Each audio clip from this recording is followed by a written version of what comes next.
Good afternoon and welcome to BizTech's Asian Midday Market Watch. Our guest today is Vishnu Varathan, Head of Economics and Strategy at Mizuho Bank in Singapore.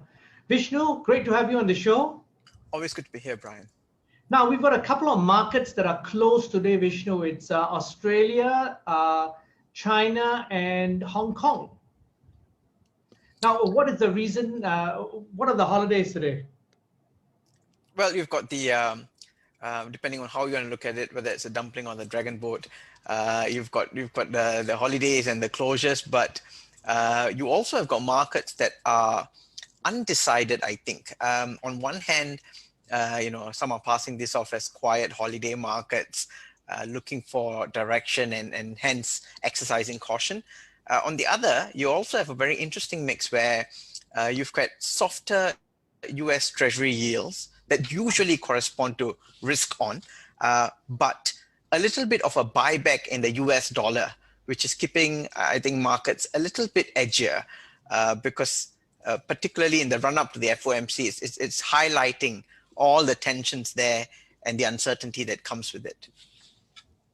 Now, in terms of one market which has taken a spike is actually the cryptocurrency market. So if you look at Bitcoin now, it's trading at just below 40,000. It's at 39,100 plus. It's up about 11.16%. In Ethereum is at 2,480.9. It's up just under 6%.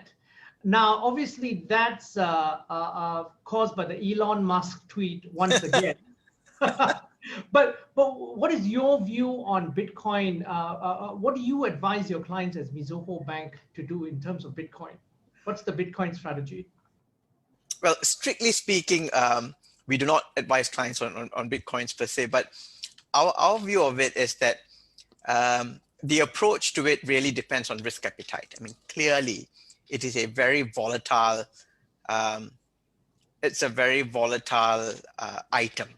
I've deliberately refrained from using the word asset, and that's really what I wanted to get at, because the thing to recognize here is, despite the name, whether we use Bitcoin as a specific or cryptocurrency as a generic, it is neither a coin nor a currency. So basically, it's not money. So people looking for a substitute money that can be used as money will be a little bit shocked to realize it's actually not money. I think you could frame it as an alternative asset class, but then you need to be clear of what function it fulfills in a portfolio. What we need to know is that it is of very huge energy consumption. It is highly volatile and on very unpredictable and hard to control factors. And the last factor around it is also in direct competition with a sovereign's ability to issue currency. Yes. And usually that's not a position that's very sustainable or tenable unless some kind of a compromise is worked out. So for these reasons, we do admit one can make a lot of money. In fact, when you go into something volatile, you can always make a lot or lose a lot. So there's no denying that. So that's not what we're refuting. What we're refuting, or what we are questioning, is where the sustainable value behind it is. And here I want to be really clear on one last point about it. When we talk about cryptocurrency, we need to decouple it from the technology behind it, the distributed ledger technology behind it. That has got a lot of purposes. But once it's packaged as money and being sold as an alternative currency, that's where it becomes a little bit more, for the lack of a better word, tenuous. I mean, we are not entirely convinced about that kind of marketing. Now, Vishnu, there's a lot of things happening this week in terms of events and data points. What should we be looking out that could move markets? So as long as we are not the kind of people to watch Elon Musk, then we've got another group of people to watch. We've got the FOMC to watch. That's on Wednesday. Yeah. We've got the BOJ after its couple of days of meeting coming out on Fridays. The BOJ is also coming up. And I wanted to frame this on a larger, slightly a wider lens, and to say, last week the ECB came out. Yes. the big spill from the ECB was things are improving because they upgraded economic forecast. They upgrade, and they also alluded to higher inflation forecast, but they said we are not yet discussing exit from policy accommodation. And that brings us right to the Fed. So the Fed is coming, the Fed meeting is coming on the heels and just after a very hot CPI print.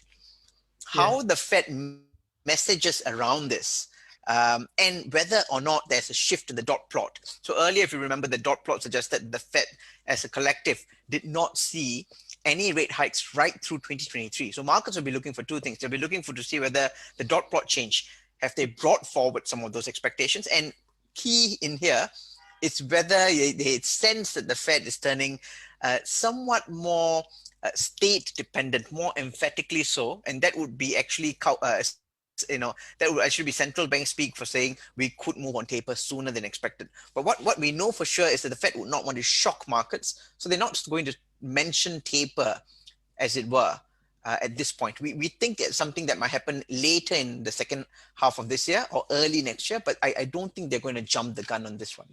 And how about BOJ? What are we looking out for? Well, I think I'll start off by telling you what the BOJ is looking out for. The BOJ is looking out for the Fed because the Fed, like it or not, moves the dollar yen more than the BOJ moves it. So the BOJ's point here is to say that, yes, there's a recovery coming along, and to steal a leaf from the ECB to say, but you know what, guys, we are well behind the Fed. And then from then on, link it to the next point, which is say we are going to be, therefore, going to be more dovish than the Fed for longer. And then link it back and say, which means we need to keep conditions more accommodative and keep their fingers crossed that the dollar yen behaves accordingly and you don't get a spike in yen strength, whether it is something of market's perception or whether it's something that the Fed did, because that can really throw off the economic recovery to some extent, whether we frame it as inflation not catching up or in terms of exporters having to deal with a prematurely and excessively strong yen. Now, as always, Vishnu, thank you very much for your insights. My pleasure. Thank you, sir. Now, we've been speaking to Vishnu Varathan, Head of Economics and Strategy at Mizuho Bank, speaking from Singapore on BizTech's ASEAN Midday Market Watch. I'm Brian Fernandez. Please check out our LinkedIn and Facebook pages, as well as our website, www.biztech.asia. Please like and subscribe our various platforms. Thanks a lot for tuning in.